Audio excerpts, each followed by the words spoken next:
Kami. Madilim na.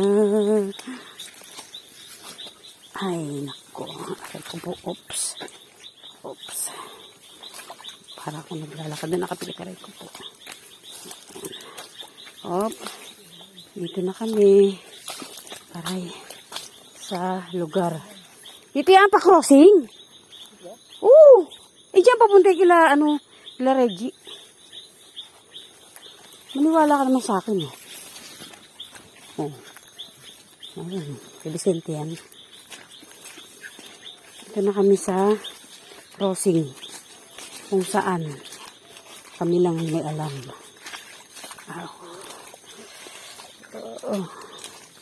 Diba? Pero nandito pa rin kami sa loob ng kagubatan. Ayan. Nag-aagaw dilim na. Kaya ang paningin ko, madilim na rin. Ayan na.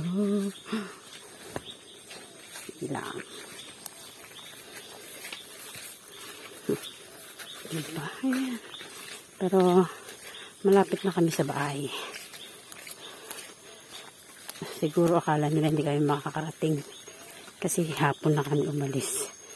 Sa Cavite. Tangkali. Karating kami ng alas 4. Nag-start kami maglakad ng alas 4.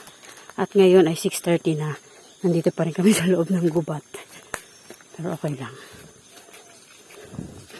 Kahit ikanda bali-balentong. Makakarating at makakarating sa paroroonan. Ayan na. Ay, Diyos ko Lord, thank you. Karating na rin kami. Pero hindi pa pala. Ayun na.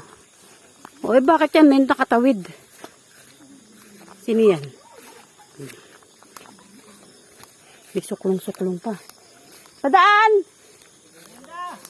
Padaan!